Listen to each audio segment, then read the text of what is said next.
ஆட்சிக்கு வரதுக்கு முன்னாடிதான் பொய் பொய்யா அடிச்சு விட்டீங்க. இப்ப ஆட்சியை விட்டு போகும்போது கூட பொய் பொய்யா பேசுறீங்களே சார், என்ன சார் இது? மாத்தி மாத்தி பேசுறதுல நீங்க வேற லெவல் தான் சார். ஆட்சிக்கு வந்த அடுத்த வருஷமே 2022ல 70% வாக்குறுதிகளை நிறைவேற்றிட்டோம்னு சொன்னாங்க. அப்புறம் போன வருஷம் 90% வாக்குறுதிகளை நிறைவேற்றிட்டோம்னு சொன்னாங்க. அப்புறம் இந்த வருஷம் 505 வாக்குறுதிகளை 404 வாக்குறுதிகளை நிறைவேற்றிட்டோம்.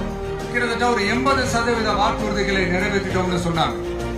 முதல்ல 70, அப்புறம் 90, அப்புறம் 80.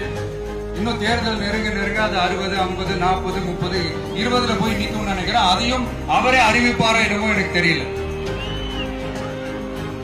முதல்வர் ஸ்டைலியே சொல்லணும்னா, பொய்யிலேயே பிறந்து பொய்யிலேயே வளர்ந்த புலவர் பெருமானே, கொஞ்சம் அத திருத்தி சொல்றேன், புலவர் பெருமானே